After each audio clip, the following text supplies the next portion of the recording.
Praise the lord. దేవుని ఘనమైన నామమునకు మహిమ కలుగునుగాక.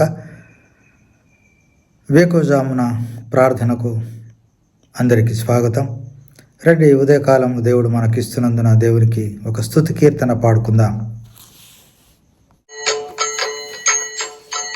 మహాఘనుడు మహోన్నతుడు పరిశుద్ధుడు నిత్య నివాసి, మహాఘనుడు మహోన్నతుడు పరిశుద్ధుడు నిత్య నివాసి, మా సామర్థ్యము పునరుత్థానము, మా జీవము మా రక్షణ నిధి, మా సామర్థ్యము పునరుత్థానము, మా జీవము మా రక్షణ నిధి, మహాఘనుడు మహోన్నతుడు పరిశుద్ధుడు నిత్య నివాసి,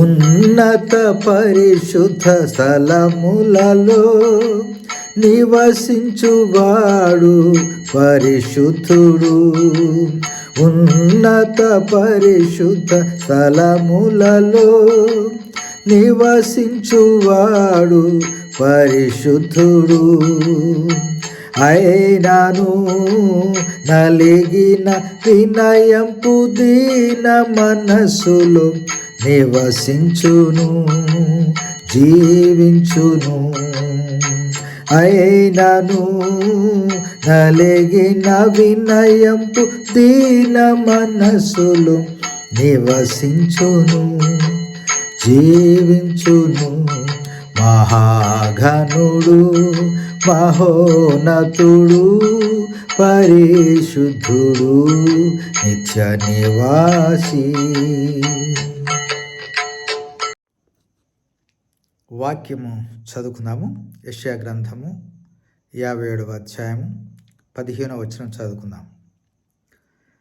మహాఘనుడును మహోన్నతుడును పరిశుద్ధుడును నిత్య నివాసి అయిన వాడు ఇలాగు సెలవిచ్చుచున్నాడు, నేను మహోన్నతమైన పరిశుద్ధ స్థలములలో నివసించువాడను, అయినను వినయము గల వారి ప్రాణమును ఉజ్జీవింపజేయుటకును నలిగిన వారి ప్రాణమును ఉజ్జీవింపజేయుటకును వినయము గల వారి యొద్దను దీన మనస్సు గల వారి యొద్దను నివసించుచున్నాను. ప్రియమైనటువంటి దేవుని ప్రజలారా, ఉదయకాలంలో చదువుకున్నటువంటి లేఖన భాగం మన దేవుని యొక్క గొప్ప స్టేటస్ను, ఆయన యొక్క గొప్ప స్థితిని యెషయా గ్రంథంలో ఈ 57వ అధ్యాయంలో మనం చూస్తూ ఉన్నాం. దేవుడు తన యొక్క ప్రవక్త ద్వారా తెలియజేసినటువంటి మాట ఏంటంటే, నేను మహాగణుడను మహోన్నతుడను, ఆయన సింహాసనము నిత్యము ఉండేది, కోటి సూర్య ప్రకాశమానమైన తేజస్సు మహిమలు ఆయన ఉంటున్నటువంటి ఆ ప్రదేశము ఎవరు సమీపింపరానటువంటి తేజస్సు దేవునిది. అటువంటి గొప్ప దేవుడు ఆయన తగ్గించుకొని వినయము గల వారి ప్రాణాన్ని నలిగిన వారి ప్రాణాన్ని ఉజ్జీవింపజేయడానికి నరునిగా ఈ లోకానికి వచ్చాడు. వినయము గల వారి యొద్దను దీన మనస్సు గల వారి యొద్దను నివసించుచున్నానంటాడు. కనుక ఆయనకు మన హృదయమే ఆలయం, మన హృదయాలయంలో ఆయన నివసిస్తున్నాడు. మనము దేవుని బిడ్డలంగా మారినందున తను ఎందరు అంగీకరించారో వారందరికీ దేవుని కుమారులు ఒకటి అధికారం అనుగ్రహించాడు కదా. దేవుడు మనల్ని తన కుమారులుగా రాజులైన యాజక సమూహంగా మార్చుకున్నాడు. అందును బట్టి దేవునికి వందనాలు చెల్లిస్తూ,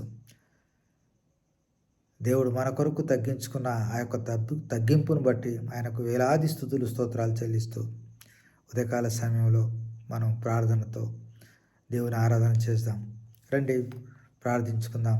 ప్రేమ కలిగిన మా ప్రియ పరలోకపు తండ్రి, నువ్వు మహాఘనుడవు మహోన్నతుడవు, అత్యున్నత సింహాసనంపై ఆసీనుడమైనటువంటి వాడవు, కోటి సూర్య ప్రకాశమానమైన తేజస్సు కలిగిన అమరత్వంలో ఉన్నటువంటి దేవ, నీవు మమ్మల్ని ప్రేమించి మా హృదయాలలో జీవించడానికి ఎంతగా తగ్గించుకున్నావయ్యా.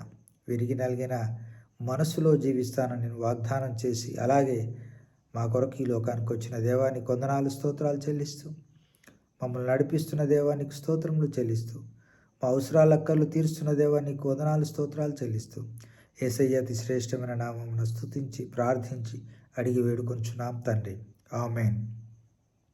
Praise the lord.